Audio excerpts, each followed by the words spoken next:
is going to be Angelo. He's going to be speaking to us all, and he's prepared, together with myself, some information that we'll be sharing in an informative format.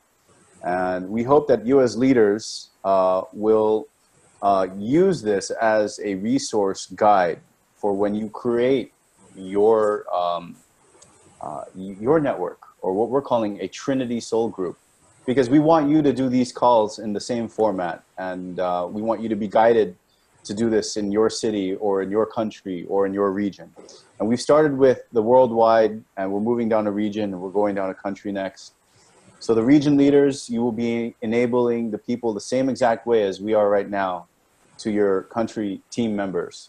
And as this grows, like Adrian, she has a whole hundreds of people. And they're like with Tatiana, she mentioned that group, members who have been there since the beginning are starting to trickle back in.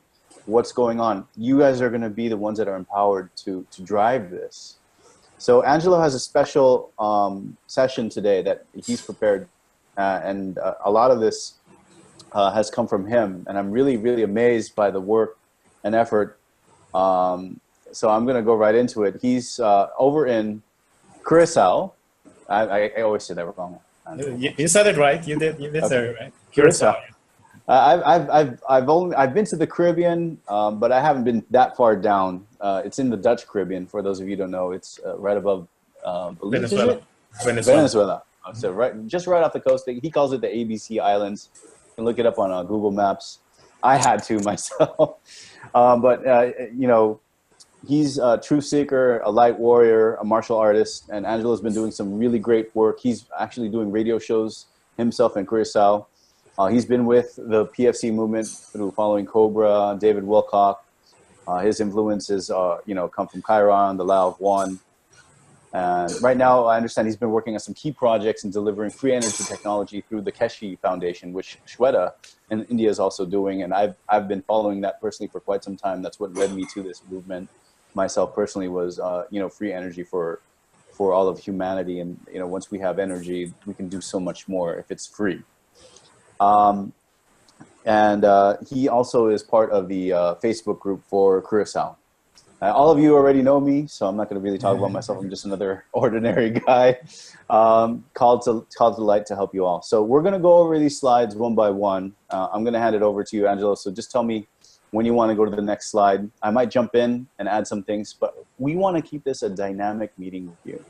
If you feel led, led to say something, go ahead and just bring it up in the chat. That's going to be my job to monitor it. And we'll be very appreciative if you give us feedback, because we are forming this all together. I did not want to touch or put my fingers too much into this. I let Angelo. So the primary example of all of this is that all of you can be making the critical tools and resource kits that you will need to have for your region, your country, or whatever you're going to be leading. So Angelo, over to you. I'm going to go over to the first slide, and I'll hand over the reins to you. Thank you, Jet. And actually, I wanted to say that most of the things that you will see right now, it came as a download or as a download or sideboard. It came from many people, and it has been inspired by the work of Rob as well. It's a compilation of different things and my own experience since I was a little boy. This sheet here shows you in a nutshell, in a blink of an eye, the what we call a strategic intent or the strategic articulation map of what PFC is about. So in one sheet, you can visualize, have all the information you need to understand or at least get a sense of what PFC is about. And it has several components. I like to use the metaphor of a UFO in the sense of how the UFO travels. It creates a magnetic bubble that encapsulates itself or its content in a bubble, and it magnetically travels through ether. The mechanisms that, or at least, and one option or one technology that works in this way is that it focuses on one area that it wants to go in the ether of all of our universe. It draws it to itself and then lets go the current position, current place it is at, and just shoots out to the new location. You need to envision that the vision is the vision, the core values, and our mission are the things that will help us go into that direction. And most of the times, this sheet is very important in the sense that most of the times I have a vision, you have a vision of what PFC is or whatever. We have each one of us have a vision, but it is the shared vision that really moves us all into the direction we would like to go. So that's the most powerful instrument for us to be in the same direction and going in the same, experiencing the same thing. Otherwise, we will be experiencing different aspects that we individually would want to experience. I like to, so you have the vision. It's very short. A vision is usually a picture, word picture, and it is something that's either 10, you should see it 10 to 20 years in ahead. We don't like to see the event to be 10 to 20 years still ahead.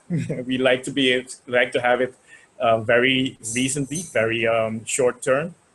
But in terms of what PFC stands for, it's what we are doing is a nonviolent transition to a new society. It already started, the pieces are already there, except that we don't experience it fully yet, but we are on our way. And a nonviolent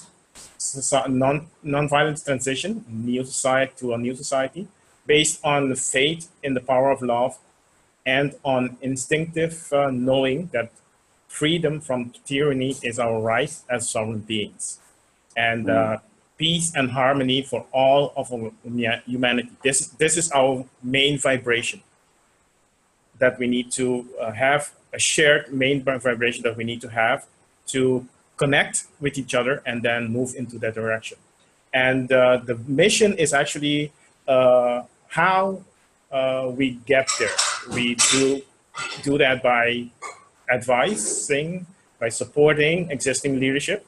We support ourselves and others through various governments, through support of various governments to understand what is happening globally at the time of the event. In essence, that's what the PFC stands for. And the core values help guide us towards those goals.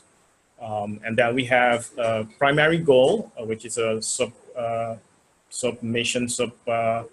to the mission, is advise community leaders to encourage people to be calm and to maintain the status quo of societal infrastructure during the event, which is what Rob has been brought forward in his presentation, during his presentation. To be calm and to be able to assess and not get involved in the back and forward in the details of what's going on, in the details of the storm that is going on. But actually, I would dare to say, I would be bold to say that sit back, appreciate, and respond when you feel guided to respond. And in essence, that's what this presentation is also, that's where it came forth from. There are 4 areas that the PFC focuses on, is the event awareness, to follow observe and discern the geopolitical developments and drive awareness to community leaders regarding the event, in terms of the event. And what we are doing right now is a leadership development and advisory, establish and prepare a great network of soul families to provide support before, during, and after the event. We still are in the before of the event. And as Bob mentioned, the healing aspects as well, and the meditations as you have experienced. If then in anything you do, for you to experience it in a sense, and also to move forward in a positive way and improve continually, we need to have the ability to measure them.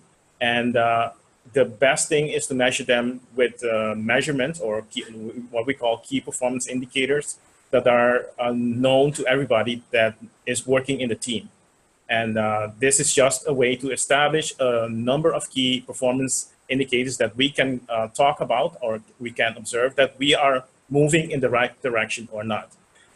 These are just a few. There are more, as we cannot put all of them on this sheet. At least these are given an indication. And also, this sheet or what we are presenting today is not set in stone. It is a guidance that will evolve as we learn from each other and we go about reaching the vision through the mission and so forth.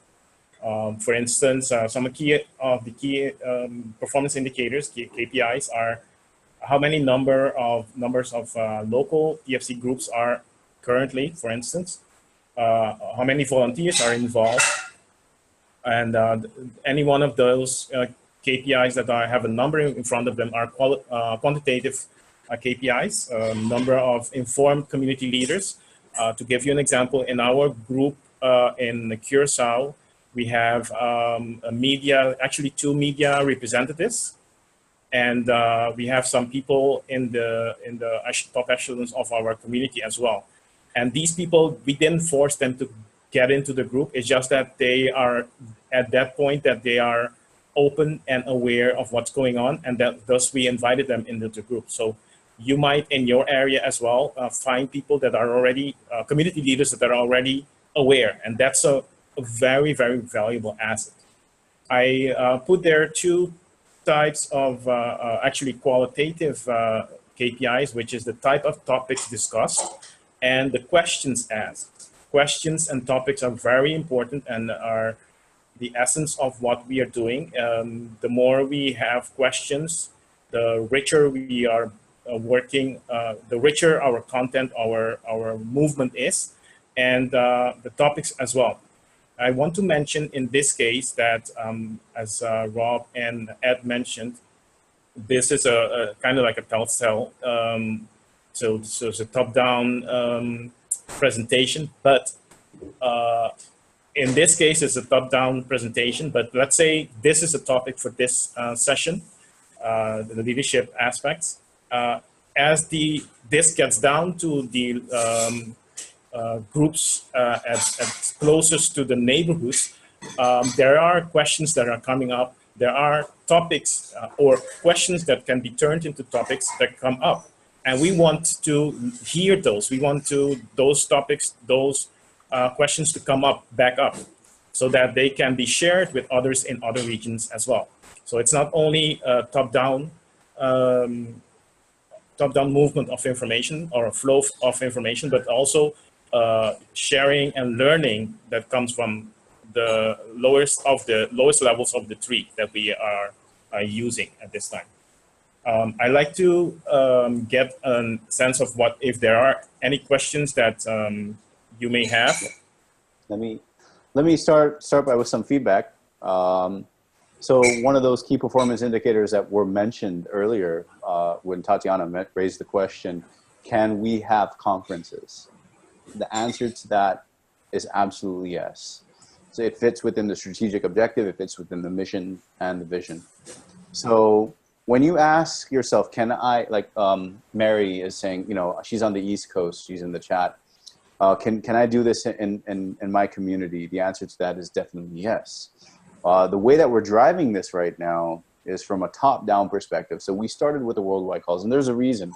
Zoom is limited to virtually meet with only 200 people. So we've gathered all of you together right now to drive this movement forward, to have that, so that if you need to meet in your local city with 200 other people who share the core values, the vision, and the mission, and you want to do things like create you know, more volunteer members, or you would like to have more informed community leaders, this is exactly that fits in with that. So the empowerment and enablement will come from you understanding that these are our core values, our mission and vision, and working within that framework. Are there any questions? Is there anybody who would like to ask any questions to Angelo on this slide? Is it clear? Is it usable? Yeah, it sounds very straightforward, very simple, very good. Okay. Yeah, and I think that you've done it, like Rob said, you've done a very good, you two guys have done a very good job to begin this. And I think in time that people will add their ideas, but I think you've made a very good start. Congratulations. Yes. Thank you very much. Thank you, Clive. That's the intention. So it's a setting a direction, setting the first initial steps. In particular, our vision is a shared vision. So anyone that has a piece that needs to go up there, they need to mention it so that we are going into the same direction. Now, Angelo. Yes. Angelo, thank you. It's so beautifully arranged. I can even I even imagined, you know, it's so beautifully arranged, so beautifully. Our manifestation, you know, this is our manifestation. Yes. Thank you, Angelo. Thank you, Jed. Oh yeah, thank you. I just did the colors. This was all Angelo. but it's great. It's very nice. I mean, working. Thank you. So in enabling, we are used to, in our current state of, I don't want to call it matrix living or any case, we are used to hierarchical structures of leadership. And this what you're seeing is modeled basically from how the galactics actually work. They are part of they work in soul groups. They are very well, they either born or they work together in soul groups, and they do things in soul groups. And there are several aspects to that. This comes also from my experience in facilitating in change management scenarios in organizations, in particular, changing an organization from a hierarchical structure of leadership to a more organic leadership, where the leadership is very dynamic, and people have such a inner knowing of when they need to step up or speak, for instance, or when they need to step up to a situation. You could refer to that as a situational leadership. You can find it in the knowledge, thought leadership knowledge materials. It's innate in them, so innate in them that they step up at the moment of the situation, and the people around them automatically adjust themselves to support them. So it's a kind of like a situational leadership, and it's very dynamic, very organic. Again, this is not, this is just a structure to work together. It's not set in stone. For instance, today I am, just a few minutes ago, Rob was the leader in a sense. Then it transitioned to Jet, and now it's transitioned to me. So we all are working together towards one vision, one goal, and so forth. It is important though to know to make it simple, to make it practical so that we can internalize it. We define the roles. In this case, we defined it, and Jet had a lot of input into this. We called it the Trinity Soul Group. And it consists of 3 roles: the facilitator, the one, and as you see, the one that's bringing the light in this situation. And we have the administrator, the one that is lovingly supporting the facilitator or supporting the group, and the observer that makes sure that they observe what's going on so they can provide feedback, and also that they make sure that the group stays in its integrity and to the truth. So, yes, go ahead. I wanted to talk about the structure. We're not forming a hierarchical structure with these Trinity Soul groups. And if you look back at this structure and take a step back, it's part of the sacred geometric function. And I think that's what's key in facilitating and doing these leadership group teams, is that you have a trinity. You can do it with two. It kind of becomes a little bit more, the degree of difficulty becomes harder. You can do it solo, but to have a trinity would be the ideal state. So I wanted to let everybody know that that there is no status, there is no hierarchy to this. We're all connected in the work that you're going to be doing. And that connectedness is represented by the geometrical shapes of this, because you all are individuals but working together in this fashion to come together. And as you can see, that's what forms this trinity. So I thought that was a very beautiful thing. And I don't know how we came upon this, Angelo. It just kind of was divinely guided to both of us. It just popped up. Yes. And it has been also confirmed actually by your way of working. Huh? I like to mention that this text is actually describing a soul family, and it is the intention or the vision that as you work in a Trinity group, soul group, that you become family. And we all have experienced where we meet people and we connect so close to the peer person, and it's such a dynamic and jolly way of working together, that we basically anticipate on what we are going to do next as a group. That's the essence of what this is about. And basically, soul group being those that connect with each other based on energy and essence, not blood, race, or status. And each one of these roles have a set of things that they do. If you go to the next slide, Jet. Okay. So when we say they have a set of things to do, this is in relation to how you would want to conduct your meeting. Now, we use Zoom, again, because it's a great tool to do these kinds of facilitations and coordinations of effort. But when we're talking from an enablement to the regional team members, we want to pass this format on in such a way so that the roles and the identities of what happens, even if you switch hats and do things around, there's a clear picture of what needs to get done. And so I'll go back to you, Angelo. Okay, thanks. So this is for the facilitator, who the facilitator is. So the text is just for you to be able to resonate with it internally. The right person, coordinator type of person that has some is awakened, is confident in their knowledge of being awakened, and is quite familiar with the body of knowledge that surrounds the event. Not necessarily they may know the event, they can be informed about it, for instance, from Rob or any one of us, but they have been walking their path of awakening and so forth, and they feel so guided to step up. There's many of us, and all of us actually that are here have stepped up. And what does the leadership facilitator coordinator do? These are, for instance, the different topics. I have to correct something here. Balances the 4 goals, and I like to stop there. Underneath the next producer, analyst, themist, imaginist are 4 goals or 4 type of people you will find in any meeting, and those are those should be intended under balancing the 4 goals. The producer is somebody that's mostly inclined to measure their participation based on quantity of things accomplished.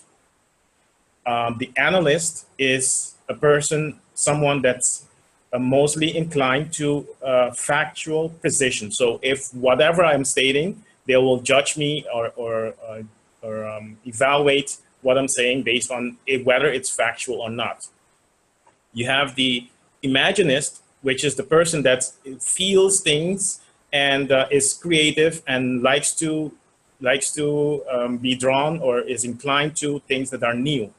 And let's see, the themist is the person that's directed to purpose. Like that's why we have a strategic articulation map, so that they are find themselves through that sheet, and they feel and look for meaning in their relationships to the material we're presenting, and to the people that are involved in the participation.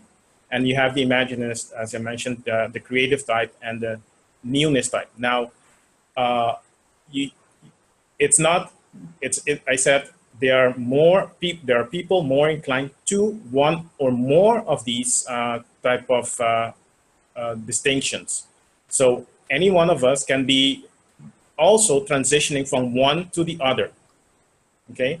Now the facilitator is some person that is aware of this and recognizes this and is able to manage or balance these tendencies in the meeting, in the group, towards a healthy and successful meeting.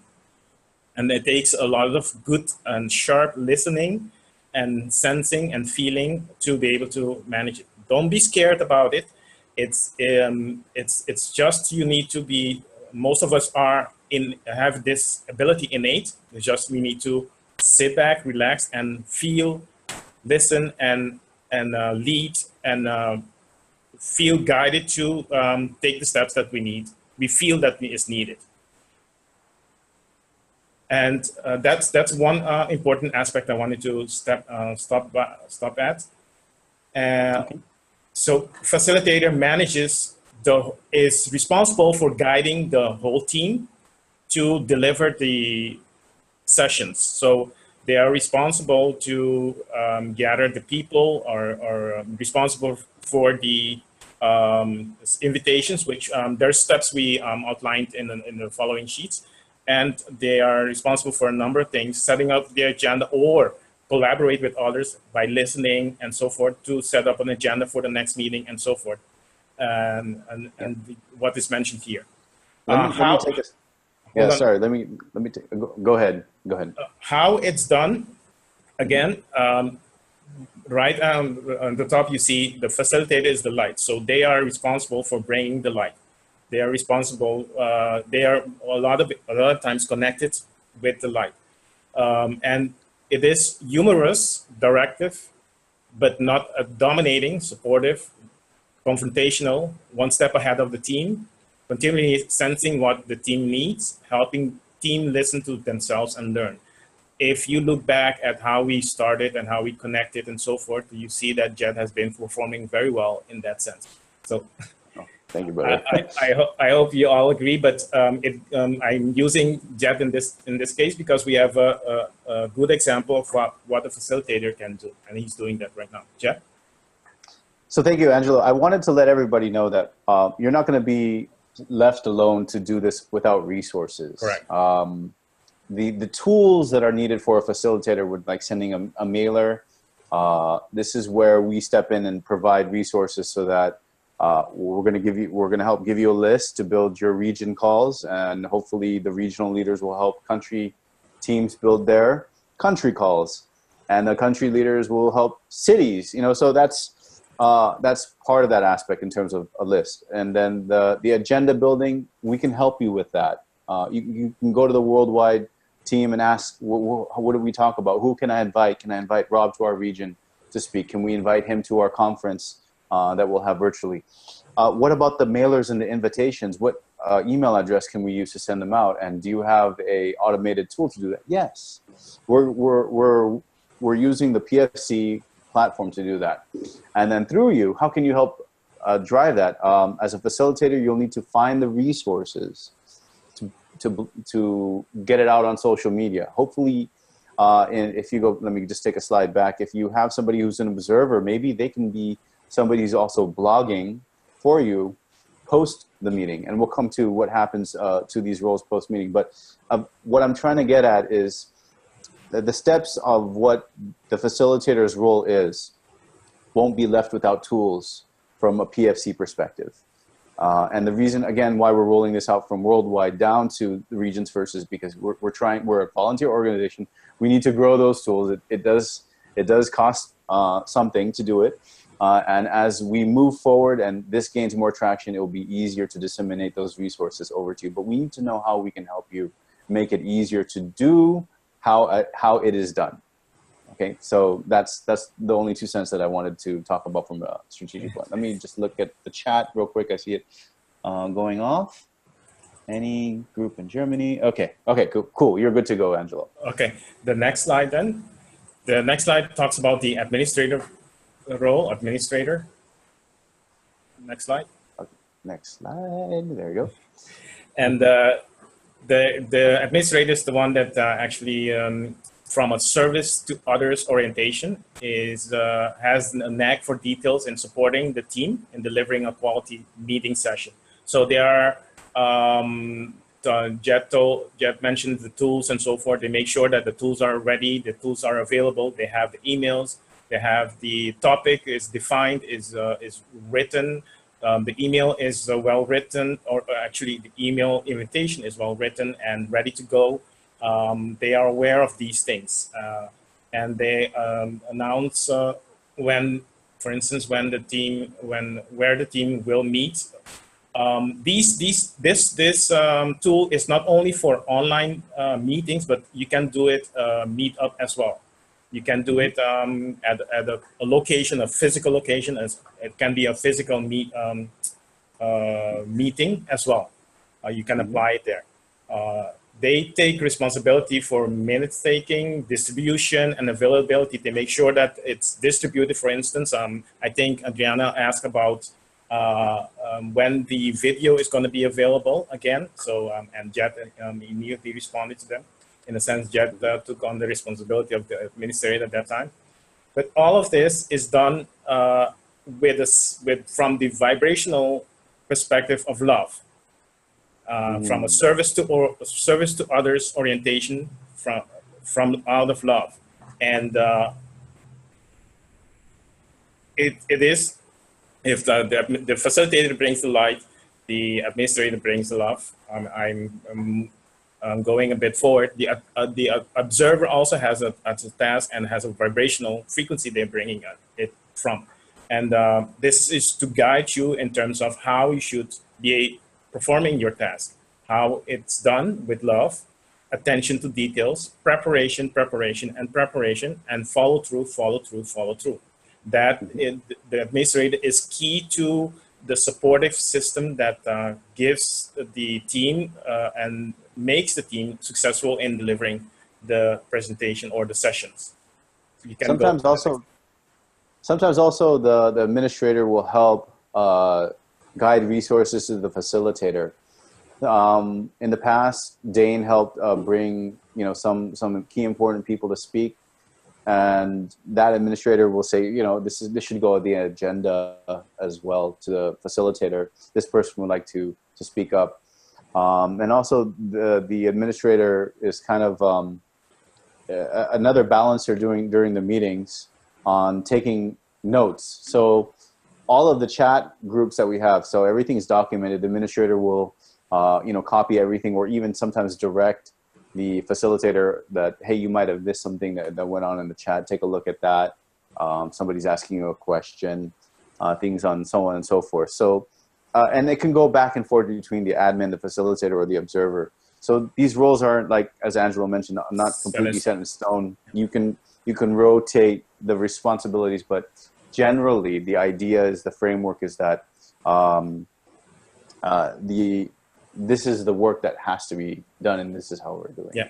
Before you change, Jet, the administrator also has a function to eliminate the last line under what does the administrator do? Eliminates unnecessary anxiety-producing environmental factors, and these can be with the space. For instance, if you do it face-to-face in a location, you need to make sure that the space, for instance, the next door party they're having is not making too much noise, or for instance, a very detailed or very subtle aspect is, for instance, if you having a physical meeting, people cannot be coming in late into the meeting because it disturbs the whole energy of the meeting.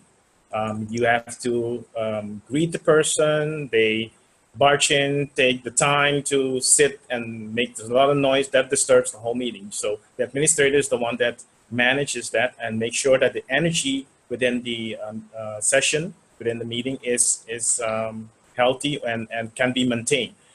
In our case, in an online meeting, to mention an example, for instance, we had this experience in the past that people may have their mic on and their children or their dog may come barking and then cause a disruption. So so you need to immediately, then the administrator would go into chat and mention to the person to mute their mic, or they will take care of automatically muting the person's mic. And that's to give you an example. You can go if you. Yeah, sure. Go to the next slide. Yeah, it gets tricky when there's background noise. And I've seen people complain their way out of the meeting. They say, I can't take this anymore, and they're wearing headphones. I really feel sorry for them when that happens. So good point that you mentioned there, Angelo. Thank you. Now, the observer is a person that helps the team to learn and work better next time. So, and this person can be anybody. It can be rotated. It can even be, for instance, for the regions, you might have a group that is constantly working together, either two people, and the third person, the observer, can be anybody that is willing to do this as a task. And it is also a way for that regional team, group, to find people that are willing to be administrators and in subsequent meetings to be facilitators, because it gives the observer, and actually it's a good practice to, before you are a facilitator or administrator, you are an observer, because in that role you get to observe how things are doing, how it's flowing, and you get to feel the energy and so forth. That's why it's the most flexible role in the team. And how it's done is ensuring that the truth prevails. So what happens is the observer is looking and sensing and feeling all the things that are happening in terms of vibrations and undertone noises, not noises like I mentioned before, but noises more in even irritations of people that sometimes you are in a meeting and you may sense that somebody is sitting quiet and not responding, or you see they pull faces and so forth, and you observe those things. Some of them you may observe, make notes of them, and discuss it with the team or the soul group after the meeting. But some of them are very important to bring them up right away. Because, for instance, in the case of a person being irritated, it might be something that has been said, but it might be also because of that irritation, they may bring up a perspective that nobody have thought about it. It might bring a perspective that is creative. It might bring a perspective that's totally out of the box, creative or new idea that you didn't expect. And so we tend to be positive all the time, but appreciate and be open for the things that are not so positive or are irritating and so forth, and actually allow yourself to absorb them and understand why that irritation. Okay, so. There was a question from the group, Angelo. Okay. So what about the security to these invitations? Which role would that be best fitting under? Facilitator, administrator, more the two roles, because the facilitator may have more experience with the group that they're inviting.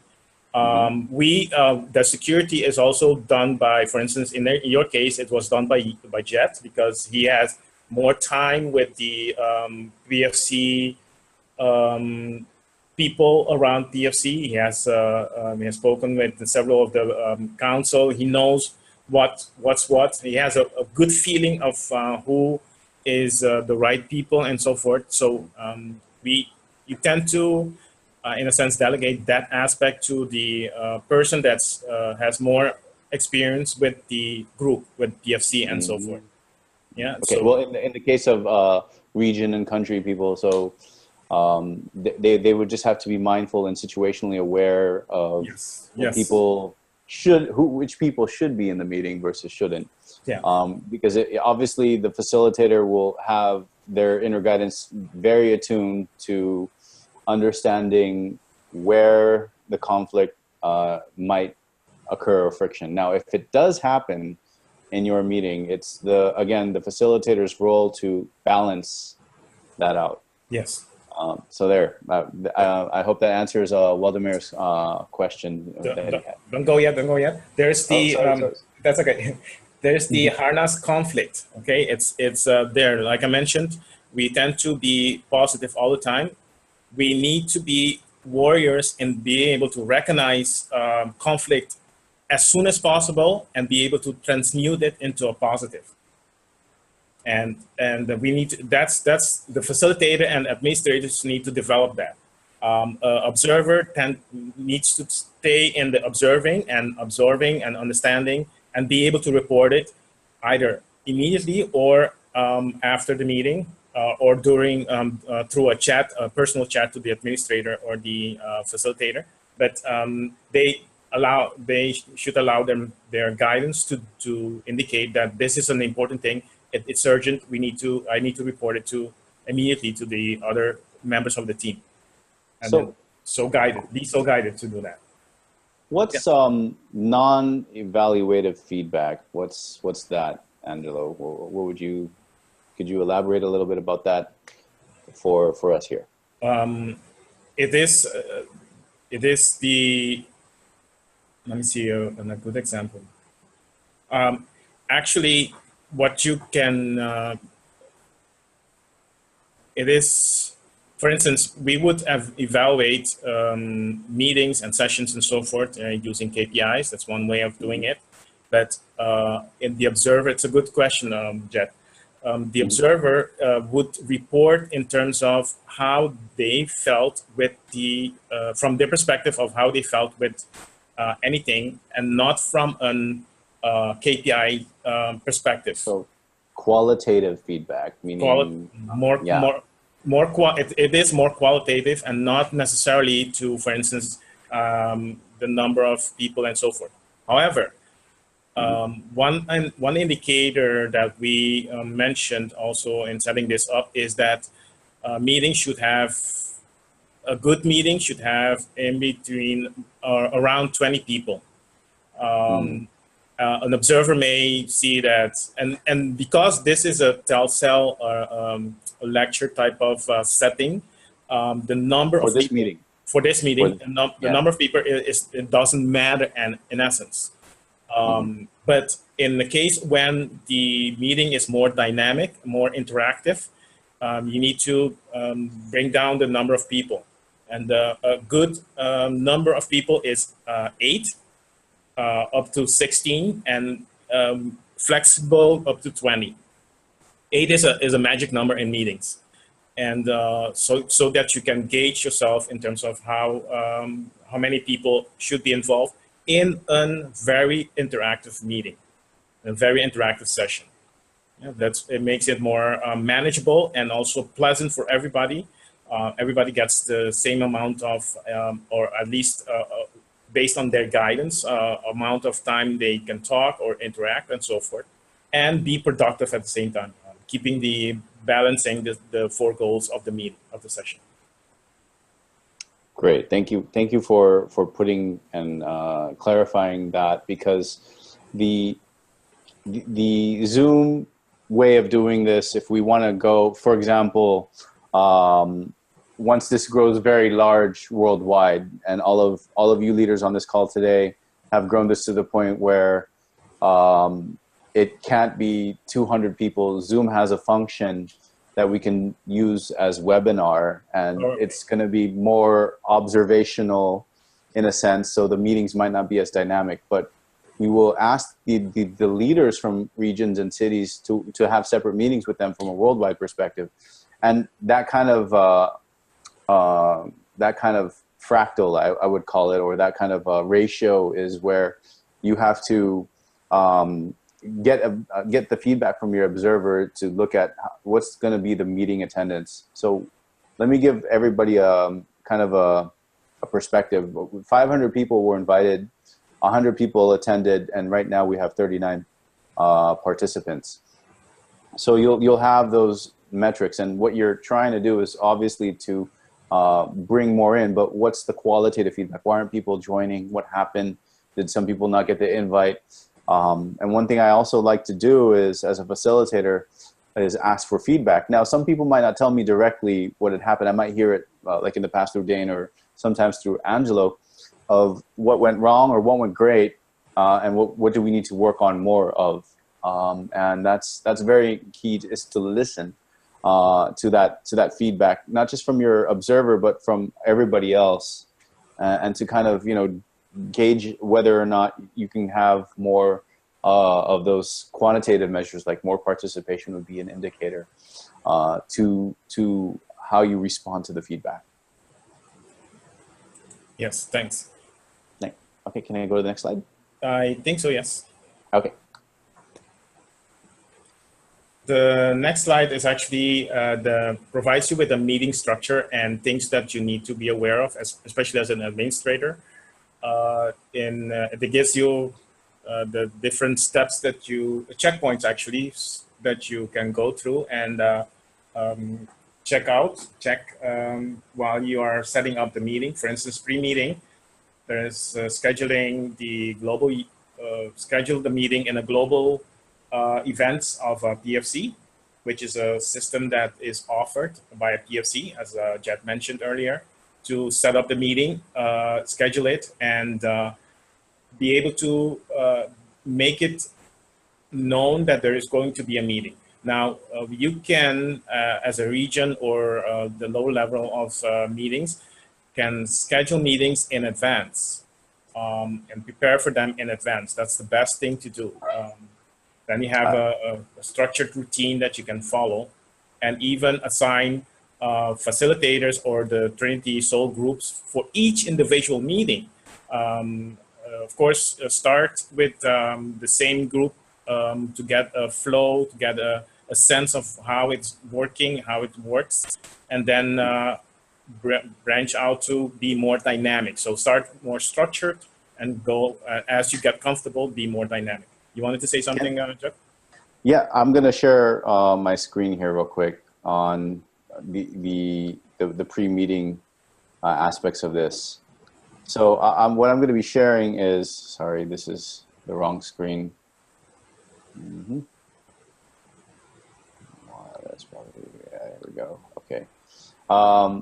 So when I created the newsletters, just so everyone can see, the initial newsletter, I've been able to use this tool. It's called Get Response. So I created a newsletter for this to be sent, and I had it scheduled, and obviously you can track this. This is one of the tools that you'll be given. And I also created a landing page so that you can register. Excuse me, let me go back to this. So that once they click the email, it was very simple. They go to another page, and then you all know how that went. Then you had to sign up for a Zoom meeting. So we'll give you these templates, and we'll give you access to the region leader teams first. And you can just, edit them, or there's a bunch of templates on here to make your own newsletter. And so that will be sent from the PFC email address. And that's what you would do pre-meeting. And now I have 3 emails. One is just, a couple of days before. Ideally, you want to do it 72 hours before. We'll give you a list, and hopefully you can build up that list yourself. And then, you want to have a reminder maybe 12 hours before, and then a reminder at the time, and then another one just right when it starts. So that way people will all be able to come in and join. So it's a campaign in essence.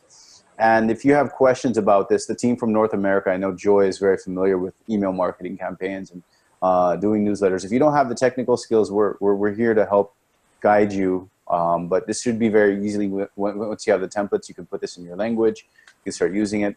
And as it grows bigger, hopefully we can give you your own license and your own tool to run this yourself for the city that you're in.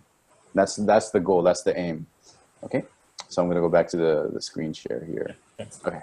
So, so you have that aspect, and send the invitations, as Jet mentioned, 2 weeks prior to the meeting, with support of 3 days. PFC. Yeah. 3 days? A week to, yeah, I would say 3 days. But you want to at least have 1 to 2 weeks. You want to have an agenda loosely formed, so that when you agree on the agenda with your soul family, this is what we're going to talk about. You've had a meeting together already and said, this is what we're going to talk about prior to the meeting. Let's set, we already have the date, and then hopefully somebody from the PFC team has announced it. You know, there's an expectation for people to join that. And then a week prior to, you're going to start building your newsletter templates, and then, you know, the maximum time that you want to get this out. We did it 24 hours before, or excuse me, it was like 28 hours before. You probably want to give everyone 3 days notice if it's their first time, if you haven't announced the new meeting time to them yet. So, you know, just keep those things in mind when you're, you know, 1 to 2 weeks is an ideal cycle of time. If you're fast and you can do this more efficiently, you can shorten down those cycles, yeah. Obviously. Yeah, true. That's as you get more comfortable with the tools and so forth. Yes. Yes. And so, and then you have the submit the topic to the presentation to the PFC group, so that they can review it as well as a you can talk into that, Jet. Yeah. Yeah. We don't want you to go off track. So send your topics on over to newsletter@prepareforchange.net. If you don't hear back from us, just roll with it. You know, we don't want you asking permission for you can do these things, but if we have the same mission and we trust that, you know, you can run it autonomously, then go for it. But if it becomes questionable, use your inner guidance as the facilitator to say, well, we have this really, it's not within the mission, but it could fit.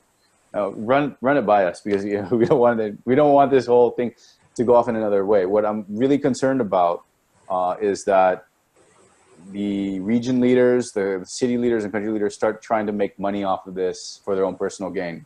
This is a volunteer organization with a clear mission, vision, and strategic set of objectives. If you need to, you know, have resources to fund and you feel that's important, I think that's where, you know, we would ask. But one of the things that we do not ask for in any of the meetings is donations. We do not openly ask for it. So I think that's one key thing that we would like all of the, we must have all of the region, all of the PFC leadership calls available. They can drive it in other formats, but we do not want people asking openly for donations at this time. Until that changes, then go ahead. So then the use your inner guidance and use the strategic articulation map to guide you. It should be aligned with that vision, mission, and core values. Review the Trinity Soul group a couple of days prior, so that you are also, you have a sense of how to go about it, and also have a feeling about how to go about it. Familiarize yourself with the meeting controls. We have put the links in this text, in this presentation, which you will receive. There's two things actually. In terms of using Zoom, we put the links here, but if you are still not feel comfortable, there are two other things you can do. You can schedule a session with Zoom to guide you, that they will train you, or a webinar or workshop to guide you through the process of using Zoom. And if you're still not comfortable, we can, Jet and me are more than willing. I'm committing Jet without talking to him right now. More than willing to do it with you and go through a mock-up meeting so you can get comfortable with it. So we are more than happy to do that. Yeah, me and Angelo are technocrats. We like doing techie stuff, like giving demos online. I don't mind doing it. If you need help, you know, raise your hand. I just can't do it in another language except English. But Angelo, you can speak which languages again? Dutch, Spanish, and Papiamento, which is local to Curacao. Okay. So, and Mayo, if you're there, Marcus, I'm sure you can do this for the EMEA team in German. So, you know, that's really going to be the key, is you as the leaders who are part of this movement. When you disseminate your information, it's going to be in your localized format. I think the Zoom is a very technical thing to do, as well as the, you know, the meeting invitations from the tools perspective. It might get tricky, but we're here to help, and hopefully you'll start enabling your teams that you build up to do the same. Okay. Yes, and by the way, the presentation is provided to you in a PowerPoint in its original form, so that you can translate it to the languages that you need as well. It's a very Can important. I go back to that? So Sure. Angelo and I, we had a lot of back and forth before we started this meeting. We wanted to make sure that the slides were ready, that he understood the flow, what time he was going to speak, what time Rob was going to speak.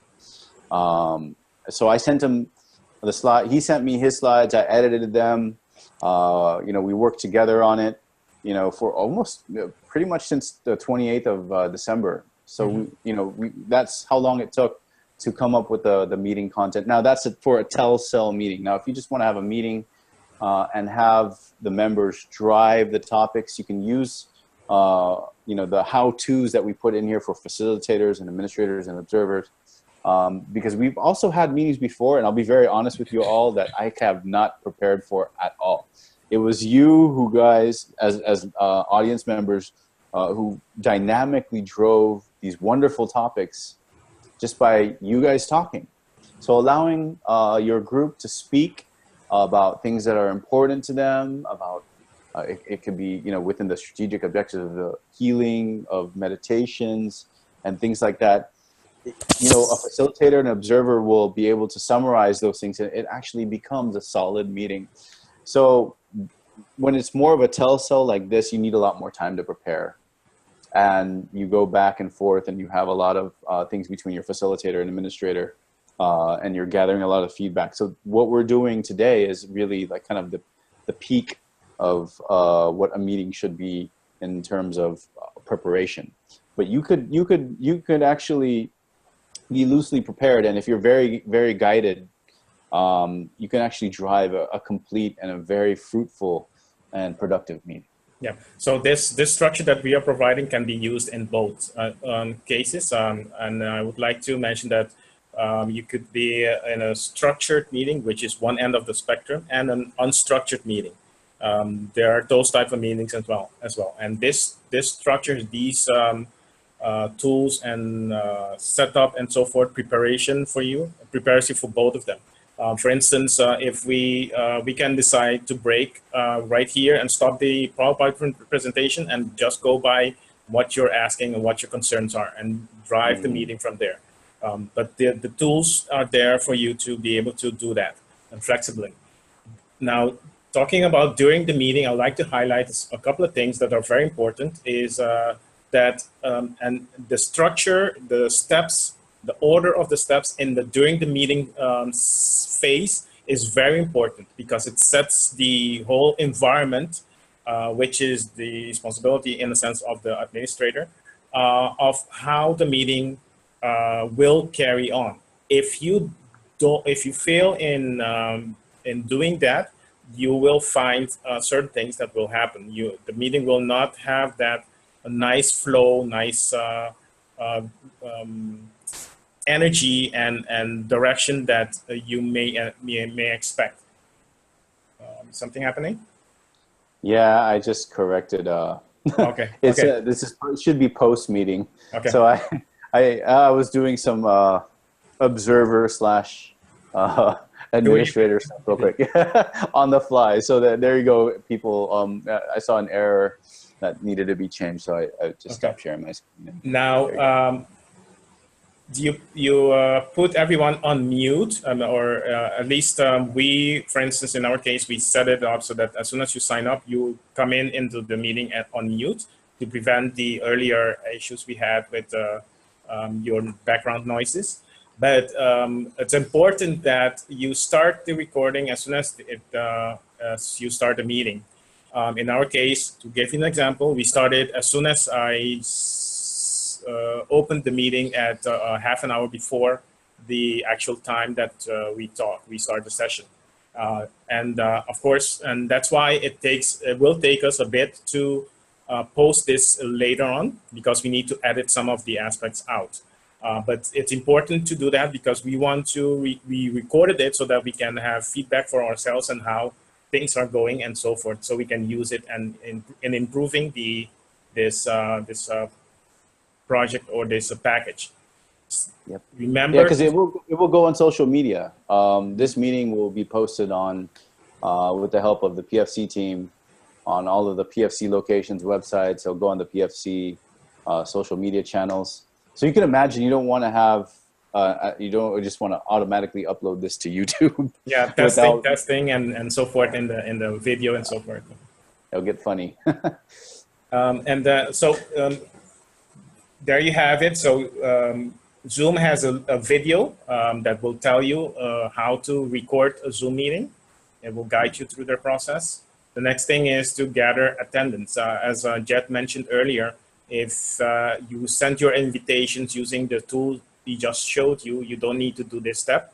But if you haven't done that, you can easily, Yeah, let me show everybody how it was done. I'll just go to the Zoom function here. So, sorry, Angelo. Just go. Okay, so you can actually see when you schedule a meeting with Zoom, you can actually require the participants to register, and then you can manage the attendees. In this case, I did an approval for this. So you can look at who approved, and then let's just say Valentina, I'm sorry, I'm going to pick on you.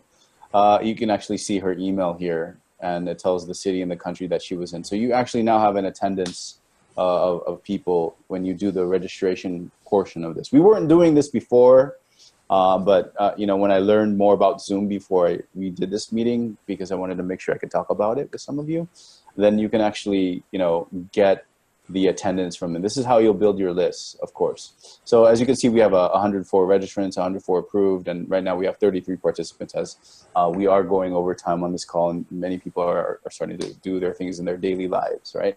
Yeah. So optimizing the meeting for time and optimizing the meeting for participation are things, again, you might want to get feedback from your observers and, you know, find out how they feel about having meetings at this time of the day on this day of the week, and try to change it up. You know, it might be different for you at a different time, and but obviously the recording of this meeting from a recording aspect allows those people who couldn't join or who needed to drop off to catch up. Yeah. Something I wanted to mention also in the during aspect is the again, the setup of the review, the ground rules, and that is important because if something happens, if it becomes, as I mentioned before, there's the certain things that may happen, the conflicts. It allows you the buffer to be able to address the conflicts that may happen. People may respond in different ways that you don't expect. For instance, somebody starts yelling things that we don't expect, and it allows you to cut it out right away, cut the person out right away, and recover in the back side. So through chat or something, and then if the person is more calmer, if possible, bring him back into the meeting through the observer or the administrator, through the assistance of the observer or the administrator. That's an extreme situation. I haven't experienced something like that, but the ground rules allow you the space as a team to address these things. And they are very important for the flow and the energy, managing the energy of the meeting. Also, introducing new joiners is very important, because then the joiners feel themselves, the new joiners feel themselves immediately part of the meeting. To use Jet the way he has done it, it's very encouraging. You have a platform, you feel you have a platform, you can speak, it encourages you. It's very encouraging. That's very important to drive acceptance or what's called engagement and retention of people coming back to these sessions. I wouldn't have met you, Angelo, and I would have met many of you if I didn't ask you, if I didn't ask the group on these Zoom calls, can I know who just joined? Can somebody speak up? Yeah. Because and if I didn't do that, then this meeting wouldn't have happened today. So it's important that you get that feedback to have people talk and say, hi, I'm here. And the next, it may not happen this way. It might happen in another way. The next one is facilitate meeting session. We talked about that. There's actually 3 more slides to go. If you don't change yet. Don't change yet. Yeah. And there's a whole document that explains what you have seen in the presentation form, but there's a Word document that comes with it as well that gives you the guidelines. The next one, introduce a topic or presenter, like Jet has shown. And then you have the following 3 statements, opening, opinion round, and closing round. We come back to them, but they should be indented. And then it is in my observation, a good session goes through 3 stages. It goes through an opening. Yeah, go ahead. It goes through an opening orientation. So for instance, let's say we have a topic or a question, because you can have a question as a topic. A question is a lot more powerful. We open the meeting, and then the first phase is orientation of what the topic or what the question is about.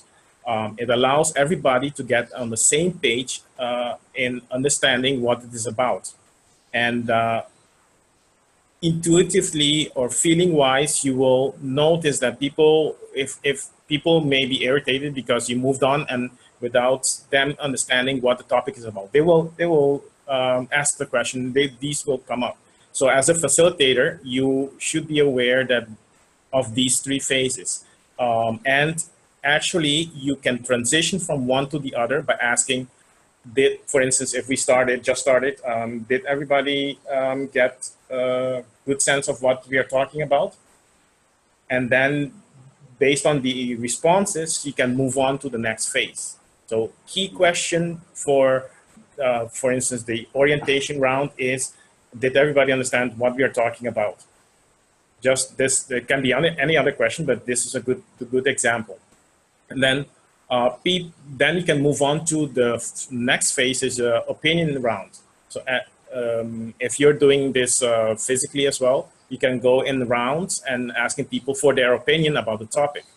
And there's a lot of things that can come up. This has happened in our case, in particular, some aspects came up that we didn't expect to be addressing at that moment, but that were very important aspects to talk about.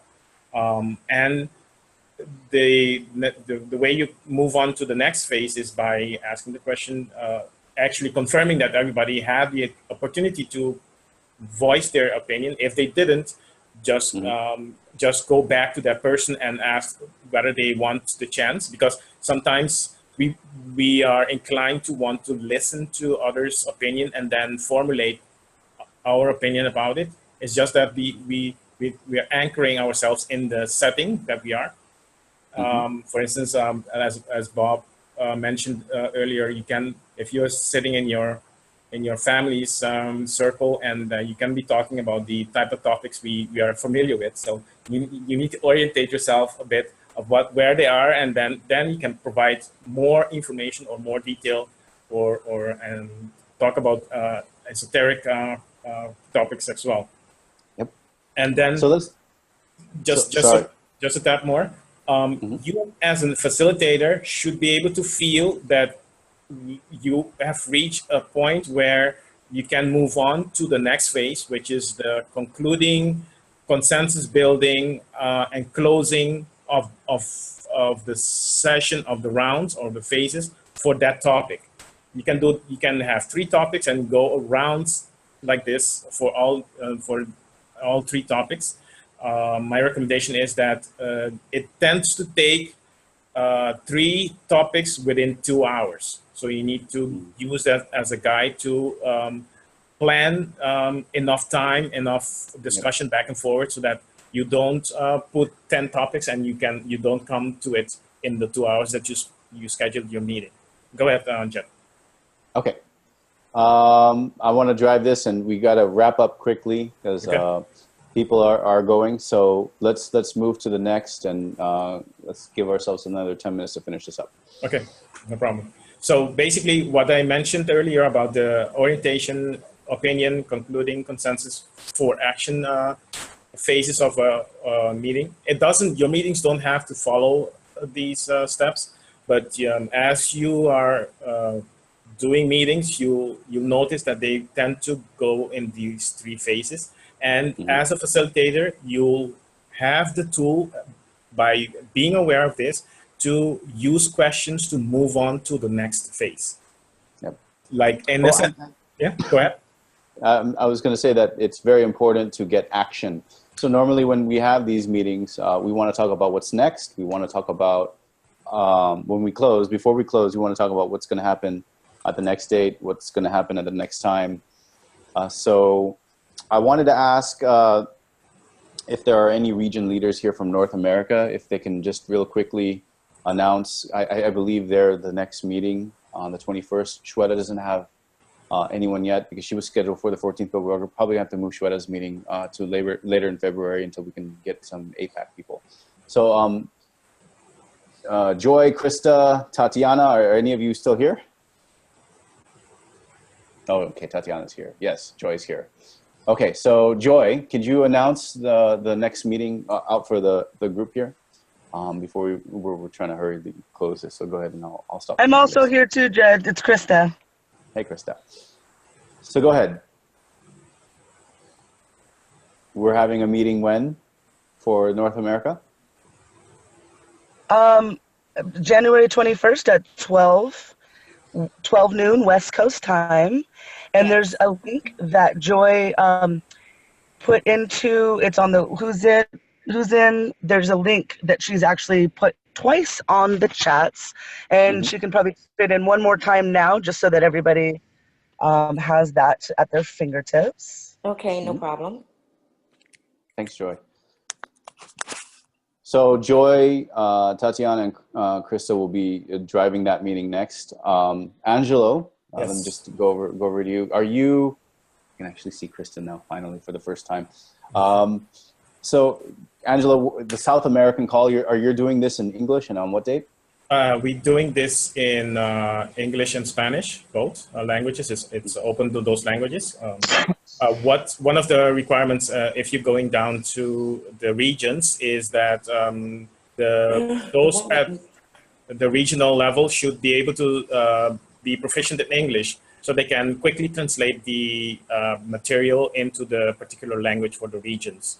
In our case, we have at least 5 languages we need to be able to translate into. It's not only Spanish that we have in the region, but our meeting is scheduled tentatively for the 20th. Right after this session, I will be talking with Christina to be planning that. It's basically, we need to send this content to be translated in the different languages. So that's where we are at. Let me get Shweta in here real quickly because the EMEA team has dropped off the call. So Shweta, are you there? You're muted, Shweta. Shweta, Okay. I am you. Okay. Okay. Now, so Shweta, can you hear me? Yes. Yes. Hi, Yeah. dear.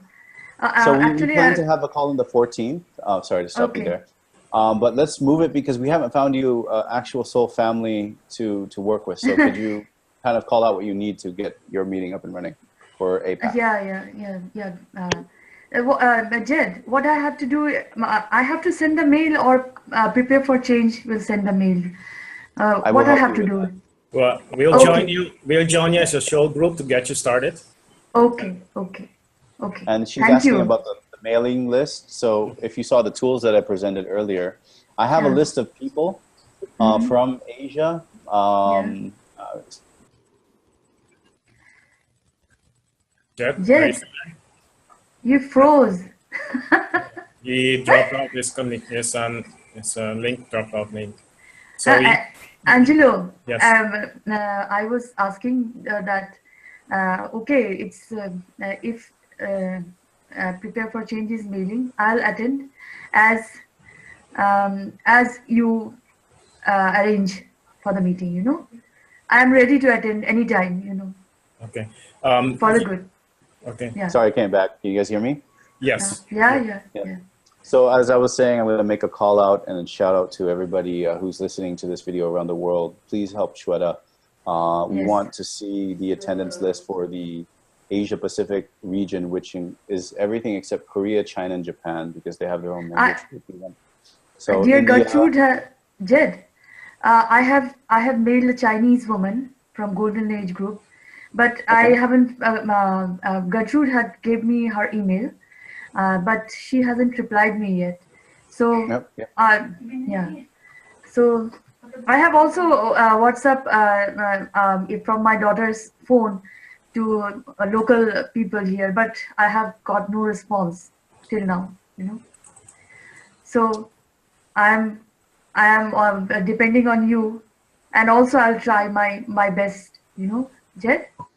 thank you, Shweta. I appreciate you Yeah. taking the lead to the APAC regional call. Yeah. And hopefully we get you I more have resources to this do this. volunteer meeting papers prints got out from the internet cafe, and I have also translated the contents in Hindi. I'll mail you, Jed. Okay. Oh, thank you. Thank you. Namaste. No. Sorry, I'm trying to drive this a little bit faster, and because we've obviously gone over time here. So the next EMEA call, which Mayo, Ursula, and I think Gertrude are running, is tomorrow, and they're doing their call next. So for those of you who are listening, please get in touch with Marcus. I can't say his last name; it's in German. But yes, please reach out to him if you would like to get a hold of us to direct you to the Europe, Middle East, and Africa call, or EMEA region call that's happening tomorrow. Reach out to me quickly at newsletter@prepareforchange.net. Okay, sorry I had to give that informational speech there and cut you there, Angelo. No Let me go back to the... We have 2 more slides to go. The next slide is very easy. We have, in anticipating driving towards quality, we provided you as well as a facilitator a structure of what the participants could expect. So in a sense, anybody can be a participant, and these are the steps they need to go through to be participating in the meeting. It provides you with the links and necessary. Again, anybody can sign up for a workshop or webinar at Zoom to get familiar with using Zoom and participate in any conference. If you may go to the next one. And in terms of supporting you, we have providing you, as Rob and Jed mentioned, a document with several aspects that we collected, both Jed and I, throughout our experience, throughout our bumping into things that could help you out in dealing with several things that you may encounter in facilitating these meetings. I just like to highlight a few of them. The Galactic Codex you are familiar with, I am assuming. The community code is if you have people that are not too aligned or inclined to be able to read the Galactic Codex, you could use the community code as well that is based on the similar principles as the Galactic Code. And then you have helping others is very important for you as a light warrior to be able to distinguish and discern how to go about helping others. It's not all people we need to help. We need to be strong in ourselves to help. And we need to help ourselves. We need to be in our own feet to be able to help others. If you cannot help somebody, let's say you cannot physically give them money, you cannot heal them and so forth, you can still then give them compassion, and there's a compassion exercise that you can do. And it all involves is very powerful, yet something you can do within your strength. And the other one, hold on before you go. Restorative practices is something when you get into a conflict, you have a path to guide you through the process. It's good to review these things before you get into these situations because it makes you competent and I say that capacitated to be able to handle them, aware that they can be resolved. And yeah. Sorry to cut you there. Let me just stop my screen share and share with everybody the actual document tool here. Yeah, the actual document. Let me just get out of,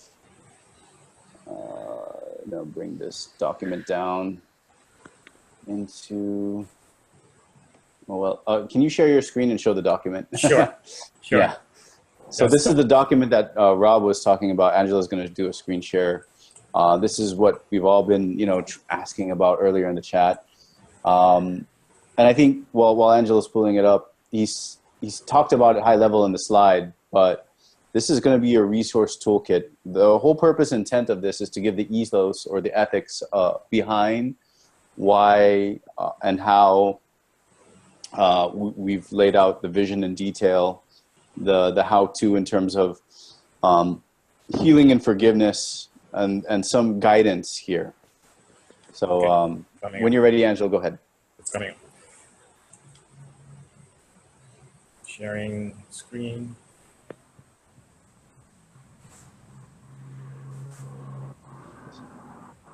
I'm sorry to have rushed you, Angelo. I apologize. That's okay. That's okay. We handle it. Don't worry about it.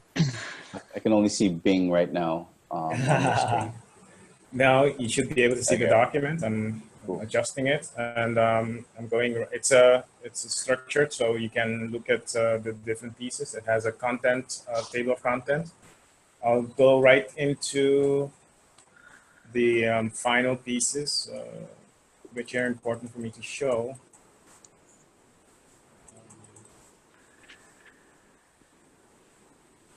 I still have some edits to this, by the way, before we give this out to everybody. What we call them is a living document. So it's going to be involving as you all also contribute aspects to it. This is the compassion exercise. As you can see, it's a step. I just mentioned the steps so you have a sense of what it is.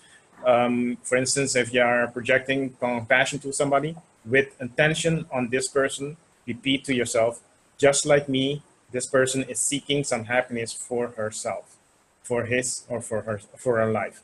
And then you have these steps to follow in terms of giving compassion. It's a very powerful tool. The other one is very important that Rob also mentioned. I'm sure most of you know the Ho'oponopono exercise or practice. And this one, I wanted to just show you briefly. It's important that with the help to helping others, combined with this one, it's important for you to be familiar with the different stages a person goes through in either losing somebody that is close to them or being exposed to information that they were not aware of. It's a stage to go through. So being aware of these stages, you should be able to recognize it and be able to identify what the next step is. It makes you more comfortable in situations like that and makes you able to address it and actually help somebody and be comfortable in doing that. Actually, even I would say be as bold as saying enjoying helping people. My essence, my drive is the seeing somebody, being able to help somebody like that and seeing how they realize and how they grow and in consciousness and so forth. That is my greatest joy and energy for me. So in a sense, and there are other references that you can go through. I mentioned them here. So in essence, that's the document in a nutshell. Thank you so much, Angelo. And I have to give a lot of credit to you. I'm still going to edit my portion of it before we publish this out. This was your version. I actually added more before we got on this call together. But this will be made available to everybody in a few days' time. Keep an eye out for the newsletter for this. When we obviously get the YouTube videos, we want to release everything, including the PowerPoint presentation. Now, for the regional leaders who are here, you will get the actual PowerPoint, so you can use that as a template. For everybody else, you'll get it in a PDF form, unfortunately, because we want to utilize what we have right now in a branded and a communicative format for the meantime. So if you want to make PowerPoint slides for your presentation to help you, the region leaders will have access to that first. And obviously, as we grow and as fast as we grow, then the country leaders will have that next. So this is a reflection of what, Angelo just came on board in 2 weeks, of what can be done in a soul family in terms of, there was so much content for everyone today. And Angelo, great job on running through this presentation. I know we ran over time. And you only actually had 45 minutes to do it, and you did it in exactly 45 minutes. And so I'm really appreciative of that. Rob did go over time as we planned. So another learning lesson for everyone who's learning from this call and wants to be enabled to become a leader. Now, there have been questions on who do I get with for my region and how do I get there next. So the ideal structure is work with your region leaders. If you're in the North America, to start your own state calls, and then that state leader will be in say the US, or if it's in Canada, maybe it'll be a provincial leader to start, developing cities, right? If you're say in South America, obviously it's going to be countries, and that includes, there's so many in the Caribbean plus South America. And in EMEA, they have a huge task in front of them. There seems to be a really huge drive in movement in both French and in German. So we see France and Germany really, really, really pushing this. And I've met also a ton of people from the UK, and I've seen a lot of them on the mailing lists as well. We want to give you these mailing lists so that you guys can get the right timing for these calls. We want to give you the document so that you understand in detail the Galactic Codex, the Soul Family, Opa Ono, the actual tools and resources that you need to do this. For people like Shweta who need lists and who need help with the email marketing and need more people in their Soul Family, we have to move this worldwide call to a time where people from Asia can join, because right now in Manila, where I'm at, it's 4 a.m. already. Yeah. So, all of this is going to be given to you. These are the tools. These are the guidelines. These are the mission. This is the vision. It was put together for you so that during this meeting, this obviously tell-sell type of presentation meeting, it was hopefully very informative for you all. And I'm glad for all of you who are up until this point, or for those of you who are listening up until this point, that you've made it this far, because we cannot afford to have anyone skimp out on this or just skim through this or say, okay, yeah, we're already doing our own thing, because we all have to be unified in one vision. We all have to be unified in our mission and our strategic objectives, so that we can grow this in a sense where that it will thrive and it will not, break away or break apart, so to speak. And it will have resources, because we want to help each other and work with each other. It's one of the questions that came up from the Japan team to Cobra, light workers from around the world should start to help each other. And I see that in each one of you. I can see the eagerness in the chat room. I want to join. I want to go here. We want to have conferences. Yes to all of that, please. Yes, please. This movement is not just about any one person. It's not just about me or Angelo or Rob or anybody. This is really about all of us together doing this together. So again, I know it's already, here in Manila, it's 4 a.m. It's 4 p.m. where Angelo's at, and in the United States on the East Coast, it's the same time, and it's probably like, 2 or 1 in some parts of the U.S. But thank you all for sticking with us. I want to open the floor to any questions and answers because we didn't really get a lot of feedback from the people. But we have about 5 more minutes. If someone can talk about how this was done, I've got some emails and comments from many of you. But I would love to hear from you now. And Angelo, if you can stop sharing your screen, let's get them on the video chat.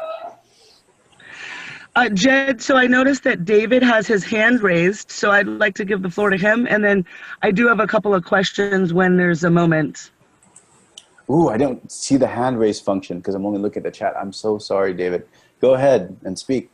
David, please unmute yourself and share your video with us so we can see you all. Yes. Howdy from Nashville, Tennessee. How are y'all doing? Howdy. Howdy out in Nashville. How are you doing? Great. I'm actually from the north. I just emphasized the accent for him. One thing I wanted to emphasize, first let me say this. Outstanding. Outstanding. All capable. Presentation, everything. I'm a retired military project manager from day one. Good stuff. 100%, 150%. Seriously, I mean it.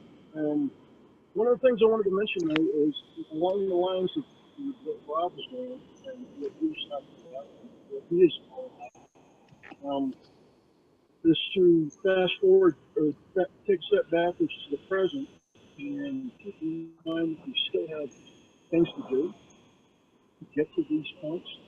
I do a lot of work for the Canadians, the light forces being light to the planet. And I want to emphasize the need for people to join in the mass meditations, planet, not just on the group.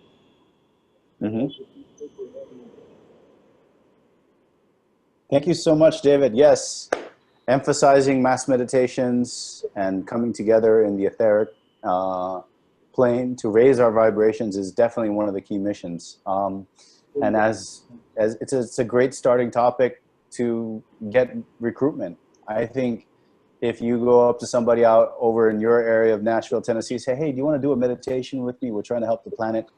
Be like, yeah, sure, why not? And that would be great. Yeah. Thank you so much. Let me give over the mic to Krista. Krista, thank you so much, David. You take care and drive safely out there. Krista, so I have a couple of questions in regards to the slides. Also, just to have some conciseness on the different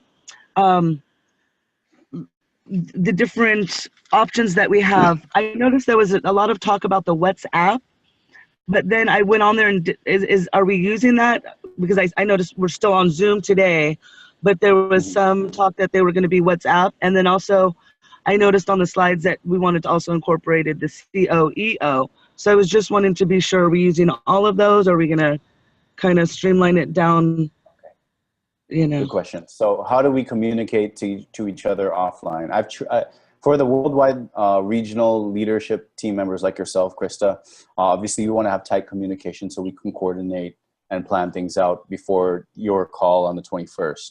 So creating a WhatsApp group, and I made it in the last meeting, you know, I put a QR code up. Unfortunately, it didn't get uploaded and whatnot, but it was just for tighter communications. I recommend that if you're in, you know, whatever country you're in China, they use QQ or WeChat. In the Philippines, we use Viber. Whatever works for you to have tight communication with you in your region. So the North American team can use their own WhatsApp group to coordinate with the different states and provinces. I'm not sure if we're including Mexico and North America, but there might be some people who might want to join from Mexico. So, you know, have a group chat, and that helps communicate more dynamically. The CEOC website, that's where some of the lists are. We're going to get some of those emails from there because there are people popping up in there every day. And we're going to work with, I think it's Anthem or I forgot his name. Gosh, he's going to kill me when I'm finished with this meeting. But we're going to get the list of all the email attendees there and drive over the location-based people, plus whatever came into the PFC website, so that when you have a mailer to go out, and you want to drive your campaign to invite people to your region list, you can use those lists. So there are different avenues on how you can also get people. You can share the meeting invitation. You want to be as open when you start this. You can probably use social media. A lot of people do that through Facebook, but it might be different in China or in India on how to get more attendance, say, in other places. Does that answer your question? Yes, indeed. Thank you. And then also, are we going to be, so we're going to be moving away from this international call, or are we still going to do this for us all worldwide to join base, or we're going to be breaking off into the regions and kind of going into that, just for the clarity on that part? So what will happen is the region leaders will, once they've broken off and had a few on their own for a while, we'll have another worldwide meeting. I want to give it about once a quarter. I want to do a worldwide international call. I want to be able to be supportive in the background and see the region teams really take this and drive it forward. That's my inner guidance. So I'm handing over essentially after this is the last worldwide meeting call, and the region leaders will pick it up. Now, if we see that it's dropping off or it's losing steam, then we'll have another international call and try to fix things. But hopefully that won't be the case. It will be more of, let's celebrate, let's talk about the use cases of success that came from a conference in North America or a meeting in Germany face-to-face. What did they do that was going on in their region? And we share ideas. So even if, I would just be either observer, administrator in the next worldwide call, because it would be mainly the region leaders speaking of what's going on. So you guys would have to take turns, and we'd have to co-create a presentation, again, in this tell-cell format, because it obviously have grown. We couldn't do this in a dynamic format. So the dynamic format of these meetings are now being handed over to you after this enablement today, to people like you, Krista. Does that make sense? And then for the follow-up, how will the communications be sent out if we do have another worldwide meeting? Say you said possibly quarterly. Will it be via Gmail as we've been getting them? Because I actually received this invitation at 8:30 this morning, but I did receive the regular one that has the breakdown of the last meeting from Dane a couple days ago. So just moving forward, I was wondering, is he still going to be involved? And is he still somebody that we can contact and communicate with? And then how will we be getting the information for the next meeting, just so that I don't miss it, or any of us don't miss it? So as Rob mentioned earlier, just in case if you missed that, to make the point, Dane has moved on to do other things. He's welcome to join the North American region team, but from a PFC worldwide perspective, he's no longer administering or doing the labor of love from that aspect. So he's welcome to work with you guys on healing missions, on what he's trying to do. But I'm handing it over to you guys, you ladies, Krista, you, Tatiana, and Joy, to say what's going to be important to drive for North America. You're going to have to disseminate from all the states and all the provinces what's going to be discussed about. And in those meetings, you can say, okay, well, Seattle wants to do this, and Sedona, Arizona wants to do this. Okay, well, there's enough of them. Let's help enable them, and then come back to the worldwide team and say, hey, look at this, guys. This is what was really successful. Does that make sense? Okay. Nice. Thank you so much. I appreciate it. It looked as other folks had their hands raised as well. So. Oh, yep. So thank you for watching that. Go ahead. Hello, Jed. Hello, Shweta. I'm learning fast, Jed, very fast, and in the manifestation, and you are helping. You helped Jed, Angelo, and thank you for everything. You're welcome. You're so welcome. Thank you for the credit and appreciate your feedback. Did anyone else have their hand up and want to ask a question? Can I ask a question? Absolutely, Joy. Turn on your camera, dear. I've never seen you, so if you have one. Oh my God, I look so bad right now. It's okay. I didn't do my eyebrows either today, so I'm just kidding. Turn it on, girl. Where are you at? Let's see you. Dang it. Hi. There you are. Nice to finally meet you, Joy. Hi, Joy. I haven't seen you either. Hi. Hello. Oh my God, I get such warm feelings. Okay, I want to know who's running the Facebook Prepare for Change North America? That would be Eduardo. Eduardo is one of the council members for PFC, who I'm constantly in touch with. He's also working with Rob. He's part of the team that runs the Prepare for Change website. Now, if you need to post something, after you get the ball rolling and you get these meetings going, it's going to be a transition. Obviously, once you have merit and you've gained credibility with what you're doing, then we can hand you over like admin access so you can start posting. So it's just being carefully, because there have been abuses in the past, is being carefully filtered. But you know, autonomy is what we're aiming for. So okay, so it's okay for me to. You don't want to just start blasting all this stuff and say, "What did you do? What did you do with this PFC leadership team?" They've obviously they took this into another direction. So it's a safeguard, essentially. I understand. Yeah. Okay, that's fine. And then about the meeting itself on the 21st, I'm concerned about what we're going to talk about. What's most urgent? Is it to prepare, you know, get food and water and talk to the political people in the area and the local areas? Like, do we address them and, you know? Good questions that I'm going to have you ladies answer, because that's what you're now in that. You feel it, Joy. You feel it. Yeah. Feel into Feel it. Okay, perfect. So I mean, we've given kind of like, go ahead. Who's talking?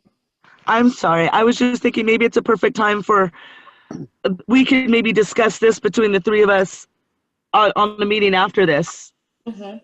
And then that way, if anybody else has any questions regarding everything else we talked, we can get to that. And then the three of us can break off and have that more kind of center talk, if that works, just as far as time frames, because I know we've been on the call for several hours. Talking about great stuff, though.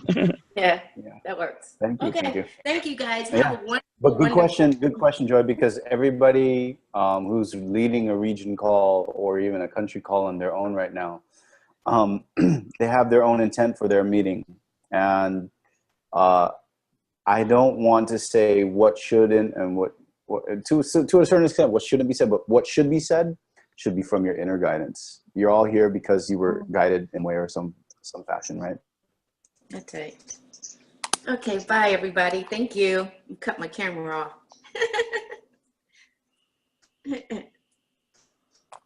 So listen to that. The meeting out. Oops. Anybody else before we close the meeting out? David has his hands up. David, go for it.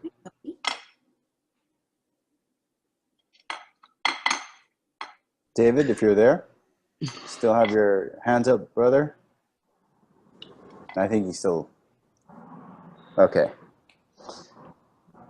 All right, so I will send Krista and Joy a Zoom meeting link. And if anyone from this meeting would like to join and find out how you formulate the topics, we can go into that next. Angela, if you want to stick around for that, that's cool. But I want to say thank you, Angelo, Rob, if you're listening to this at this point of the video. Thank you also. And Angelo, you did a wonderful job disseminating information and coming up with the content for this meeting. Hats off to you for doing that. Thank you, everybody, for joining this call. I hope you found it productive. I hope you found it blessed. And I hope you find that this movement and where it's going is going to take the surface population of humanity to the next level, so that whichever groups are trying to help with the liberation of the planet to the event, we'll say these people are the right people to work with. Humanity has a chance because of us now, because we're doing what we should be doing, is to help each other. And I'm really thankful for you all. I'm really grateful for you all to have been here. For everyone who's listening offline on YouTube and you feel inspired, please contact us. The region leaders are what's next, and you might be next in line as well. You are all next in line. Shweta, do you have something to say, dear? No, I just want to thank you. I always want to say thank you so much. Much love. I can feel your gratefulness all the way No. to, we're both on the same side of the planet. So I can definitely No. Yes, yes, of course. Thank you. Thank you, dear. Okay, so I will, to answer Tatiana and Krista, what time are we having our call right after this meeting? I will send a link in our WhatsApp group. And everybody else, again, thank you so much. Any closing statements from you, Angelo, before we go? I thank you all for being here, and I feel very excited that we started this, rolling it out. I look forward to working with you. Just send me a WhatsApp and let me know if you need assistance. I'll be there. Thank you very much. Appreciate your support, Angelo. Much Thank love you. to you, brother. Thank you all. Maraming salamat po. And as we say in the Philippines, have a great day. Mabuhay to you all. And wonderful for you all joining. Bye-bye now. Bye. Thank you. Bye-bye.